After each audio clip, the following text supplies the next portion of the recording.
kusoo dhawaada warka subaxnimo ee calansida media fadlan haddii aan ugu cusub tahay subscribe sar gombeelka furudda wararkii ugu dambeeyay waa subaxnimo talaada ah qodobo xasaasi ah inoo soo socdo fadlan nala joog xog xasaasi ah madaxweyne qorqor oo ka badbaaday in la qarxiyo diyaarad uu la socday islamarkaasina kasoo duusha dhuusamareeb markii hawada ay soo gashay ururka al-shabaab ayaa waxa ay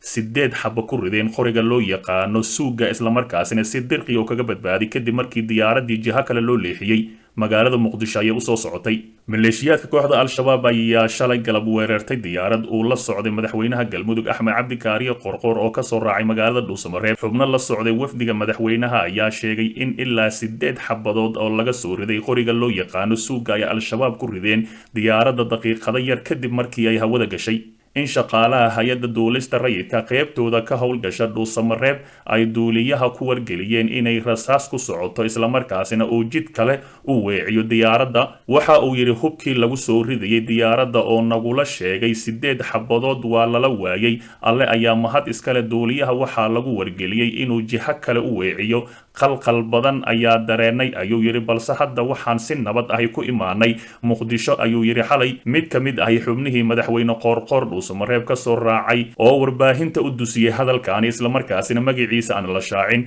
si kastaba ha ahaatee waxa uu yidhi markii aan noola sheegay in diyaaradda xabada ee ku socoto qalqal badan ayaan galnay ayuu yidhi wararku waxay intaasi ku darayaan in diyaaradda oo u socotay muqdisho ay gashay wareeg dheer islamarkaasina ay dul martay degmada guraceel oo 60 kilomitir koonfur galbeed uga beegan magaalada dhuusamareeb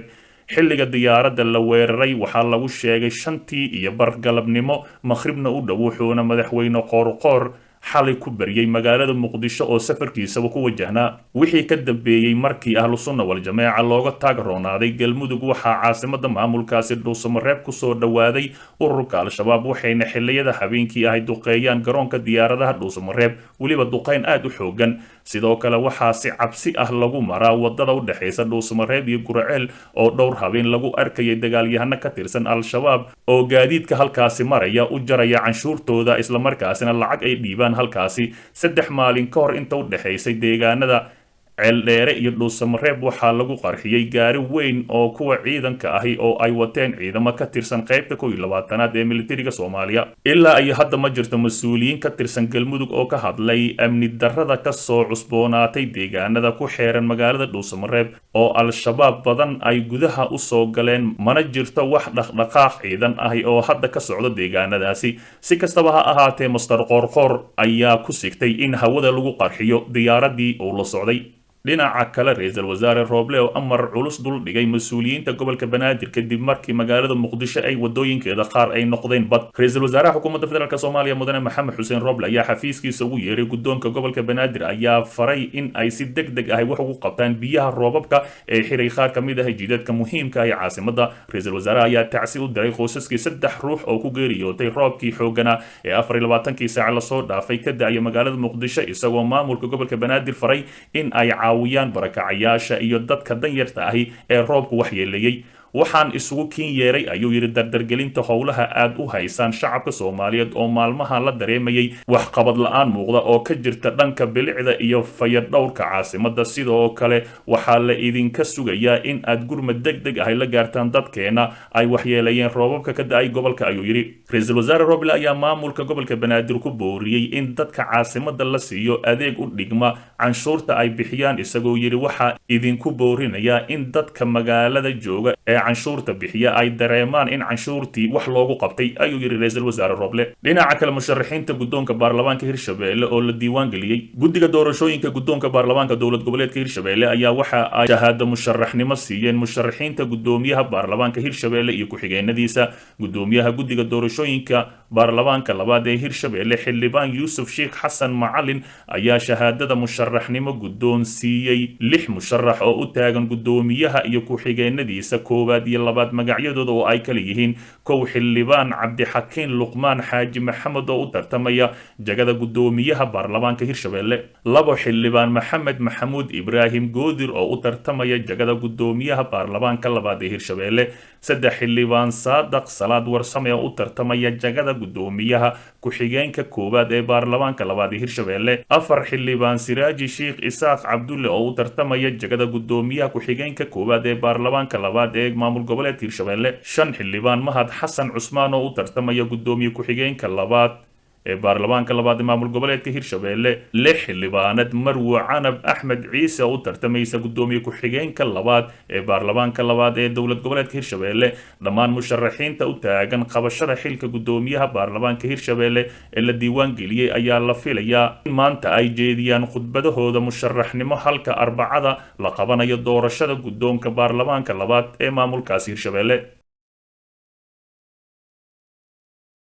xog xasaasiya fadeexad xildhibaan mahad salaad oo kashifay qorshaha madaxweyne farmaajo iyo fahad yaasiin xildhibaan mahad salaad ayaa isagoo ku sugan dalka masar soo daabacay qoraal u muuqda inuu kashifay qorshaha madaxweyne farmaajo iyo fahad yaasiin dejisteen waxa uu yidhi xildhibaan mahad salaad fahad yaasiin iyo madaxweyne farmaajo cabsi miyaa taabatay mise taladii qadar ayaa meesha ka baxday dowladda madaxweyne farmaajo hogaamiyo safiiro uma joogaan saddexda dowladood ee kala ah masar sacuudiga iyo imaaraadka dowladahani ayaa kuwa ugu muhiimsan dadka Soomaaliyeed dhanka waxbarashada ganacsiga xajka diblomaasiyadda iyo xiriirka taariikheed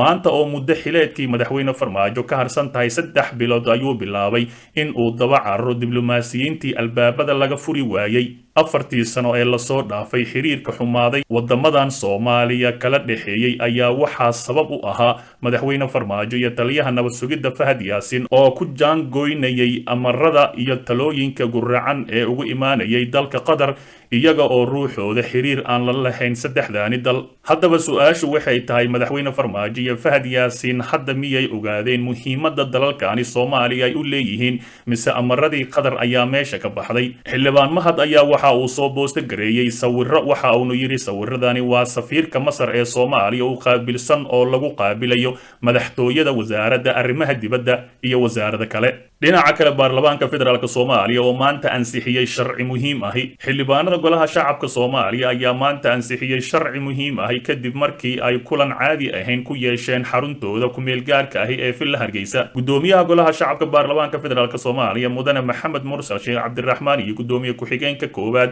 Cabdiweli Sheekh Ibraahim Muudey ayaa kulanka shir gudoominayay waxaana lagu ansixiyay hindisa sharciyeedka dhismaha hay'adaha diiwaangelinta iyo aqoonsiga dadweynaha kulanka waxaa soo xaadiray 143 mudane iyadoo cod aqlabiyad leh lagu ansixiyay sharciga miiska saarnaa ma jirin xildhibaan ka aamusay iyo mid diiday toona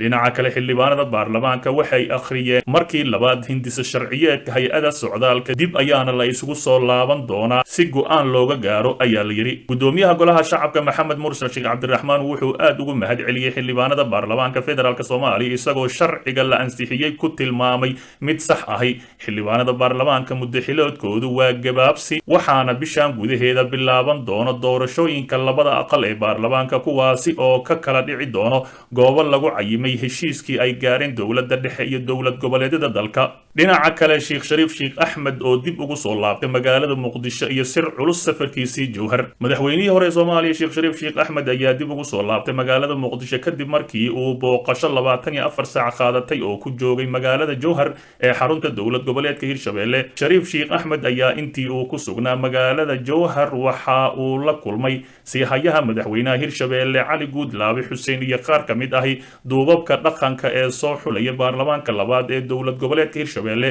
dib ugu soo laabashada Muqdisho ee Shariif Sheekh Axmed oo la filayay in dhowr maalmood uu joogo caasimadda Hirshabelle ayaa la ogeyn sababta soo dedejisay arrintaasi hase yeeshee booqashadiisa ayaa waxa ay ku soo beegantay xilli ay xildhibaanada baarlamaanka Hirshabelle ay ku guda jiraan ololaha doorashada gudoonka baarlamaanka Hirshabelle isla markaasina Villa Soomaaliya ayaa waxa ay doonaysaa in halkaasi wax walba boobsiis laga dhigo si halkaasi danaheeda gaarka ay ugu fiirsato Sheekh Shariif ayaana la ogeyn inuu ku soo laaban doono magaalada Jowhar